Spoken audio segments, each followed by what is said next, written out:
which usually brings a bunch of bugs, and that has been the case. But luckily you were able to get in and unlock the 2 new weapons, which are actually pretty competitive. The STG is a lot of fun to use. We'll go ahead and talk about the damage profile. Luckily the damage was able to get data mined by sim.gg, which we'll leave a link if you kind of want to look through all the various updates. But we've gone through and we've already updated our spreadsheet based off that information. So we'll go ahead and talk about that part. Sim.g will also be linked in the description. You can go in there, look for the different data points, find out what got changed and what not. But the short version of that, I've already put that into a spreadsheet, which essentially updates it automatically based off the data. So if you guys have been following the channel for a while, you guys are familiar with this spreadsheet. We do have the close range, which is essentially the first range damage drop off. That's kind of like before it drops off ever. And then we have the last damage drop off, which can be a little bit misleading sometimes. And we'll talk about that specifically with the STG because it is kind of a broken gun. And then it gets to kind of be a potato gun. So as a result, I think it'll get nerfed and then it'll also get a buff. So I would definitely recommend using it now, especially since it's probably going to be the most dominant gun on Resurgence at the moment, because within about 60 meters, it kills pretty much faster than everything else, even SMGs. If we look over here a little bit closer on the spreadsheet, we can see on the left here at 600 millisecond TTK, we have the STG, which doesn't even make sense. It kills faster than pretty much all the meta options, but keep in mind it is a rifle, so it'll be a little bit slower. But on top of the new weapons, wasn't really mentioned in the patch notes that I remember or saw, is they have some new aftermarket parts, which is game changing for several different weapons in the game, especially a lot of MW2 guns that just suck with recoil or visual shake. These are helping these. And we'll go ahead and talk a little bit about how you unlock those as well. Short version of kind of what the offhand meta is now. We still need a little bit more time before we get fully dived into it and we kind of see what shakes out, because sometimes things will get hot fixed, like the Reclaimer. It's kind of broken now. It'll probably get a hot fix. So you kind of got to be on the lookout on that. If you want to have fun with that, go for it. But the STG is very good right now. I think the static is more of a sniper support because it has really good damage drop off, but doesn't have the outrageous fast TTK. And then up close, I think we're still stuck with the Superi, even though it got a kind of a movement nerf. It's still pretty good. And then the FJX Horus is still kills a little bit faster. So I think that's what most people still lean towards, even though the static HV has a good tac stance build and a few other things along those lines. So when you load up the game and go into challenges, what you're going to see is there's this armory unlocks, right? And they added a bunch of stuff that actually makes it really convoluted and confusing, because it says to do all these things to unlock nonsense, which is fine.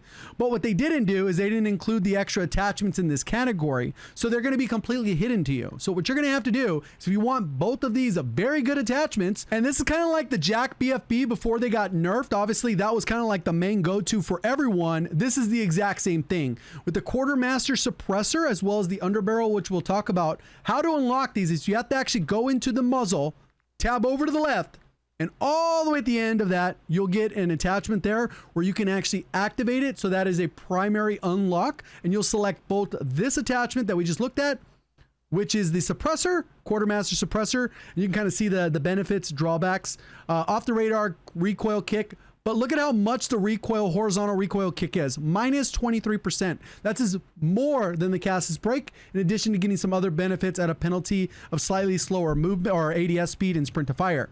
Underbarrel, very much the same thing. You get the paracord grip. You can see it impacts horizontal, sprint to fire, aiming idle sway, and aiming walking steadiness with no con. So when you go ahead and equip this one, huge benefits over something that's going to add more recoil or something along those lines. Same thing, you're going to tab all the way over and then you'll get access to it right there. You're going to have to make sure you activate it. And whether you do that in multiplayer zombies, through daily challenges and other types of challenges to complete that. So with that being said, the STG doesn't have insane recoil. It does have a little bit of visual that I noticed when I was leveling it, along those things. But overall, it kills pretty fast. Like we showed on the TTK chart, the main thing is that it kills 600 TTK. But as soon as you get beyond that last damage drop off, its TTK drops to about 1,000, which isn't particularly good. You can see there's a lot of visual shake. Obviously, it's worse inside the firing range. But you can kind of see how it goes.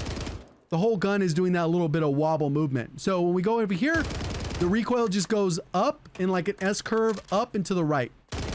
So it goes up, slight angle, and then back up to the right. So you got to be able to adjust for that. So that's why those horizontal attachments are so huge. And that ends up leading us to a build that looks very similar to this, which is right here. So we're going to have the new muzzle, the new underbarrel. So then when it comes to the barrel, it's a little bit tricky here. I think probably this last barrel will probably be the main go-to. But I think because some of the penalties, it might be more important to go for the Bruin Acrix, which is his first one. Head to head, I didn't really notice a difference. So it might just come down to preference depending on what you want to do. But overall, you can see even with the Corio Eagle Eye, this thing, you're going to be able to use it at pretty good range. Keep in mind though, once it hits that last damage drop off, it goes from ridiculously fast TTK to very much mediocre. So I think in terms of rebirth and the smaller maps, this is going to be the king weapon until they nerf some of it. And it can be an amazing sniper support because of that 600 TTK up close. All right, with that being said, that's kind of that build. Kind of mess around with it. Like I said, you could build it either for close range. More builds will come out as the days go on. Figure out what are going to be the best combos with this attachment. Same way we had before in previous builds.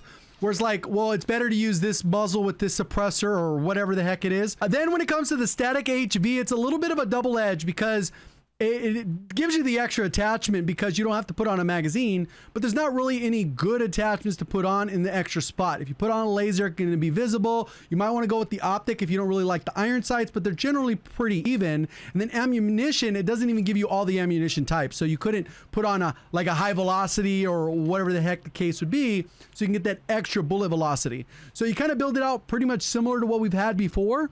A little bit more for the movement. It doesn't have a ton of recoil, but like I said, you could experiment with that quartermaster again, because even when it's slowing you down, it's not going to really ruin the aim all that much. So you can kind of go that route, and you have a 4 attachment, and you can just build it however. You can see it's pretty neutral. The aim down sight is pretty fast. The strafe speed pretty good, and it has a stock 50 round mag, and it reloads a lot like the Hurricane. So if you ever want to use a Hurricane but tired that you couldn't, this is a good option for you. So that's without the optic, and then with, and then those would be kind of the main 2 builds you probably go with. And again, this is not reducing all the recoil, and it still shoots pretty good. So if you really want to build a sniper support, you could actually target that range a lot more effectively. So hopefully you're enjoying the update. I know it's a little bit bugged. It's kind of part of their tradition at this point. If you enjoyed the video, hit the like button. See you on the next one. Thank you for watching. As always, have a great day.